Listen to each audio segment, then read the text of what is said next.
என் பேர் ராமமூர்த்தி. இந்த நிகழ்ச்சியை ஏற்பாடு பண்ணவங்களுக்கு நான் நன்றி செலுத்துகிறேன். மனிதர்களுக்கு மட்டும் புகழ் நாளை பாடுற இந்த காலத்தில் படைத்த இறைவனை பற்றி மக்கள் தெரிஞ்சுக்கணும் அப்படிங்கிறதுக்காக தமிழ்நாடு தவீத் ஜமாத் ராமநாதபுரம் தெற்கு மாவட்டம் கமுதி கிளை சார்பாக நடத்தப்படுற இந்த நிகழ்ச்சியை நடத்துகிற சகோதர சகோதரிகளுக்கு நான் நன்றி செலுத்துகிறேன். இந்த நேரத்தில் எல்லாருக்கும் நன்றி. வழிபாட்டு நாளாக ஏன் வெள்ளிக்கிழமையை இஸ்லாம் தேர்ந்தெடுத்தது? வெள்ளிக்கிழமை ஏன் புனித நாளாக ஆக்கப்பட்டு அந்த வெள்ளிக்கிழமை தினத்தில் முஸ்லீம்கள் வழிபாட்டுக்கு போகிறாங்களே, இது ஏன்னு கேட்குறாங்க. ஒவ்வொரு காலகட்டத்திலும் ஒவ்வொரு நாட்கள் புனித நாளாக இருந்துச்சு. இப்போ நீங்கள் யூத மதத்தை எடுத்துக்கொண்டால், அதாவது மோசே இருந்தார்ல தீர்க்கதரிசியா, அந்த சமுதாய மக்களுக்கு இறைவனால் தான் வேதம் வழங்கப்பட்டுச்சு. அவங்களுக்கு எது புனித நாள், எது ஓய்வு நாள் என்று சொன்னால் சனிக்கிழமை தான். சப்து தினம் என்று சொல்லுவாங்க. சப்து நாளே ஓய்வு தான் அர்த்தம்.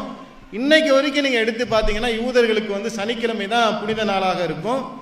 அந்த தினத்தில் அவர்கள் வேலைக்கு போக மாட்டாங்க, இறை வழிபாட்டில் அதிகமாக ஈடுபடுவார்கள். இதை கடமையாக ஆக்கினதும் இறைவன் தான்.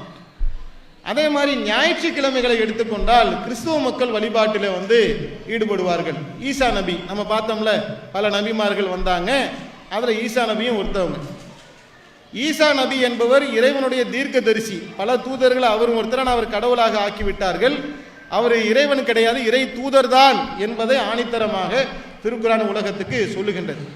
அந்த மாதிரி ஒவ்வொரு சமுதாயத்துக்கு ஒவ்வொரு நாளை புனித நாளாக, வழிபாட்டுக்குரிய நாளாக இஸ்லாம் ஆக்கியிருக்கின்றது.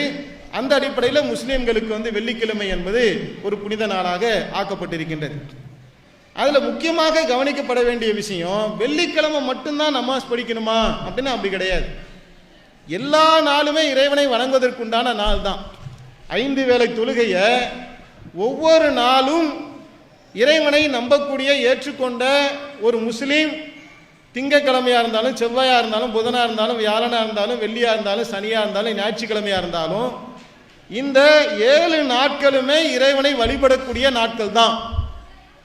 வெள்ளிக்கிழமையில் என்ன பிரத்யேகமாக என்ன என்று சொன்னால், அந்த மதிய நேர வணக்கம் இருக்குல்ல, ஜும்மா என்று சொல்வார்கள். அந்த ஜும்மா என்று சொல்லக்கூடிய அந்த வணக்கத்தில் இப்போ நாம் எப்படி உங்கள்கிட்ட பேசணும், இந்த மாதிரி ஒரு அறிவுரையை சேர்த்து அதில் பண்ணுவாங்க. அவ்வளோதான் வித்தியாசம்.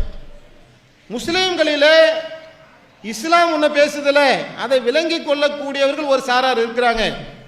விளங்காத பல முஸ்லீம்கள் இன்னைக்கு வரைக்கும் இருக்கிறாங்க. இஸ்லாத்தை தெரிந்து கொள்ளாமல், புரிந்து கொள்ளாமல், வெள்ளிக்கிழமை மட்டும்தான் இஸ்லாம் தொலை சொல்லுது என்ற ஒரு தவறான நம்பிக்கையின் பேரில் அந்த நாளையில மட்டுமே அதிகமான முஸ்லீம்கள் மசூதிக்கு வருகின்ற காரணத்தினால் இப்போ சகோதரர் மாதிரியான ஆட்களுக்கு என்ன பார்வையில் வருதுன்னு சொன்னால், ஏன் வெள்ளிக்கிழமை மட்டும் வராங்க அப்படிங்கிற ஒரு பார்வை ஏற்படுகின்றது. இறைவனுடைய பார்வையில் எல்லா நாளுமே வழிபாட்டுக்குரிய நாள் தான். வெள்ளிக்கிழமை என்பது கூடுதலாக அங்கே உரைகளும் சேர்த்து அந்த உபதேசங்கள், குரானுடைய போதனைகள், முகமது நபியுடைய போதனைகளை எடுத்து ஒரு 20 நிமிஷமோ 25 நிமிஷமோ அது கூடுதலாக சொல்லப்படும். அந்த வகையில் அந்த நாள் சிறப்புக்குரியதாக ஆக்கப்பட்டிருக்கு.